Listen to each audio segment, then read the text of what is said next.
Canto 6. So days drew on from the mournful day, the curse of silence no more lay on Doriath, though Daren's flute and Leithian's singing both were mute. The murmurs soft awake once more, about the woods the waters roar, past the great gates of Thingol's halls, but no dancing step of Leithian falls on turf or leaf, for she forlorn, where stumbled once, where bruised and torn, with longing on him like a dream, had Beren sat by the shrouded stream. Escalduin the dark and strong, she sat and mourned in a low song. Endless roll the waters past, to this my love hath come at last. Enchanted waters pitiless, a heartache and a loneliness. The summer turns, in branches tall, she hears the pattering raindrops fall, the windy tide in leafy seas, the creaking of the countless trees, and longs unceasing and in vain to hear one calling once again, the tender name that nightingales were called of old. Echo fails. Tinuville, Tinuville. The memory is like a knell, a faint and far-off tolling bell. Tinuville, Tinuville. O Mother Melian, tell to me some part of what thy dark eyes see. Tell of thy magic where his feet are wandering, what foes him meet. O Mother, tell me, lives he still, treading the desert and the hill? Do sun and moon above him shine? Do the rains fall on him, mother mine? Nay, Leithian my child, I fear. He lives indeed in bondage drear. The Lord of Wolves hath prisons dark, chains and enchantments cruel and stark. They're trapped and bound and languishing. Now Beren dreams that thou dost sing. Then I alone must go to him, and dare the dread in dungeons dim. For none there be that will him aid, in all the world, save elven maid, whose only skill were joy and song. And both have failed and left her long. Then naught said Melian thereto, though wild the words. She wept anew, and ran through the woods like hunted deer, with her hair streaming and eyes of fear. J.R.R she found with ferny crown, silently sitting on beech leaves brown. On the earth she cast her at his side. O J.R.R, J.R.R, my tears, she cried. Now pity for our old days' sake, make me a music for heart's ache, for heart's despair, and for heart's dread, for light gone dark and laughter dead, but for music dead there is no note. J.R.R answered, and at his throat his fingers clutched, yet his pipe he took, and sadly trembling the music shook, and all things stayed while that piping went, wailing in the hollows, and their intent. They listened, their business and mirth, their heart's gladness and the light of earth, forgotten, and bird voices failed, while Daren's flute in Doriath wailed. Leithian wept not for very pain, and when he ceased she spoke again. My friend, I have a need of friends, as he who a long dark journey wends, and fears the road, yet dare not turn, and look back where the candles burn.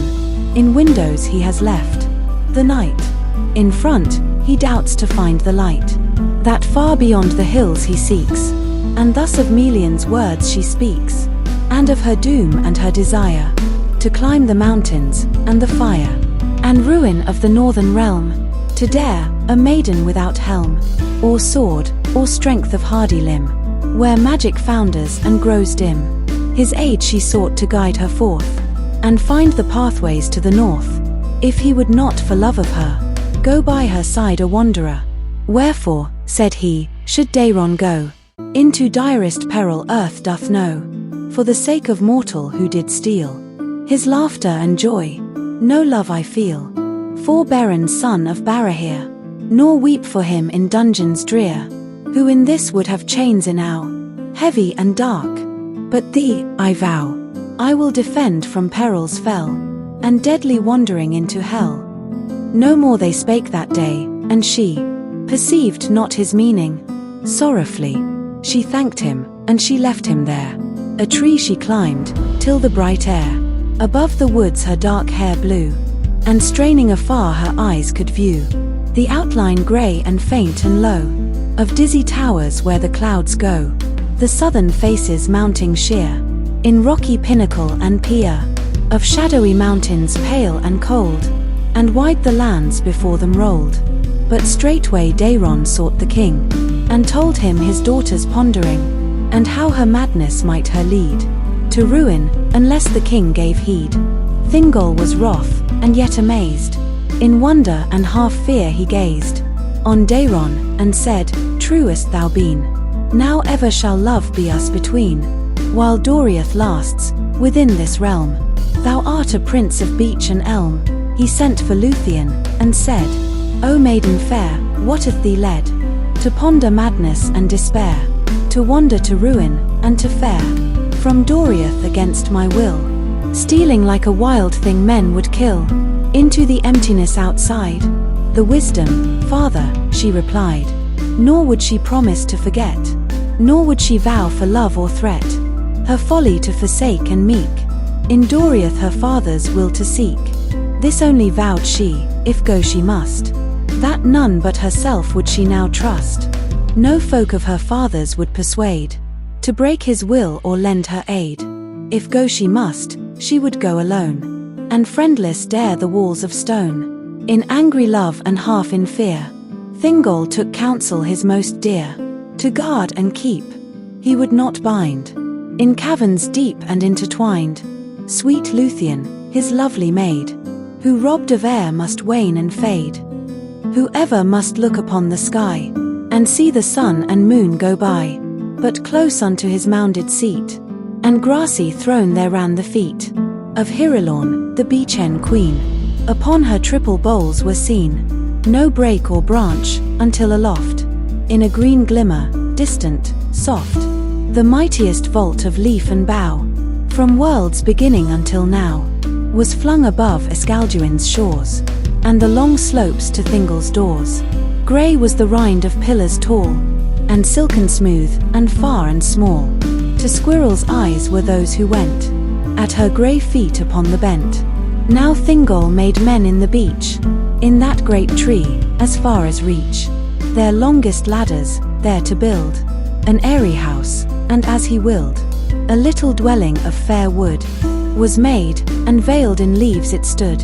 Above the first branches, corners 3, it had an windows faint to see, and by 3 shafts of Hirilorn, in the corners standing was upborne. There Leithian was bidden dwell, until she was wiser and the spell of madness left her. Up she clomb the long ladders to her new home, among the leaves, among the birds. She sang no song, she spoke no words. White glimmering in the tree she rose, and her little door they heard her close. The ladders were taken and no more, her feet might tread Escalduin's shore. Thither at whiles they climbed and brought all things she needed or besought. But death was his, whoso should dare a ladder leave, or creeping there, should set one by the tree at night. A guard was held from dusk to light, about the grey feet of Hirilorn, and Leithian in prison and forlorn. There J.R.R grieving often stood, in sorrow for the captive of the wood, and melodies made upon his flute, leaning against a grey tree root. Leithian would from her windows stare, and see him far under piping there, and she forgave his betraying word, for the music and the grief she heard, and only J.R.R would she let across her threshold foot to set. Yet long the hours when she must sit, and see the sunbeams dance and flit in beechen leaves, or watch the stars peep on clear nights between the bars of beechen branches. And one night, just ere the changing of the light, a dream there came, from the west, maybe, or Melian's magic. She dreamed that she heard Beron's voice o'er hill and fell, Tinuville call, Tinuville, and her heart answered, let me be gone, to seek him no others think upon. She woke and saw the moonlight pale through the slim leaves. It trembled frail upon her arms, as these she spread, and there in longing bowed her head, and yearned for freedom and escape. Now Leithian doth her counsel shape, and Melian's daughter of deep lore knew many things, yea, magics more than then or now no elven maids, that glint and shimmer in the glades. She pondered long, while the moon sank and faded, and the starlight shrank, and the dawn opened. At last a smile on her face flickered.